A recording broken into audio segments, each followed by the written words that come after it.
There are a lot of things that we take for granted. We take for granted things like toilets. Having a toilet is something that many people take for granted. Or running water, electricity, paved roads. All of these things are things that people take for granted.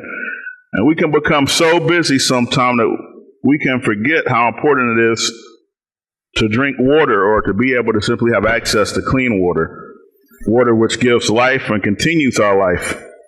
And so we cannot take it for granted or forget to drink it. In our society, sometimes we treat busyness as is noble. So we can become so busy that we forget to do something as essential as hydrate and drink water. And then we can become dehydrated. But when we talk about busyness, we think it's good in our society to be extraordinarily busy. But I would challenge you to find anywhere in the Bible where being extraordinarily busy is celebrated. Another thing we know is that it is sinful to be lazy. We know that it's wrong to be a lazy sloth.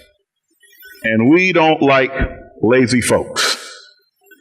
In fact, we don't like lazy folks so much, we will sometimes assume that anyone who falls into misfortune is due to laziness. But it just goes to show how much our society dislikes lazy people. We admire hard work. We love hard workers. We hate and despise laziness.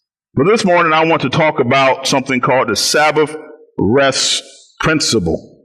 Now, as the Hebrews participated in the Sabbath, we see the day begin to be a day to meditate and praise God, a day to celebrate the creation. We see an example of this in Isaiah 66 and 23, where the writer says, "From Sabbath to Sabbath, all flesh shall come to worship before God."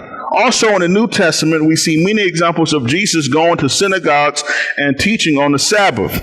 Mark 1 and 21, Mark 6 and 2, Luke 4 and 16, Luke 6 and 6, and Acts 18 and 4. But I need to stress that the primary function of the Sabbath is to rest and to celebrate God's creation and God's redemption. Also, the Sabbath is a time to meditate on the Lord and to praise God.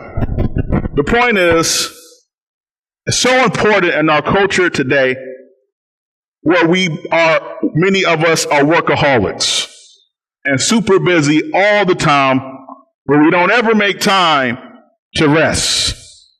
So whether or not you honor the day, honor the Sabbath or not, we cannot judge those who decide to keep it, and neither can we judge those who decide not to keep it. Because of the work of Christ, they are free to make that decision. But today, the point I'm making from the Hebrews writer in Hebrews 4 is while we are free to make that decision, we are still commanded to at some time enter into Sabbath rest. It may not have to be Saturday, but at some time you must find time to rest. The new covenant, it doesn't have to be Saturday, but it must be a time available for you to rest and also find time to meditate on God and to celebrate the creation.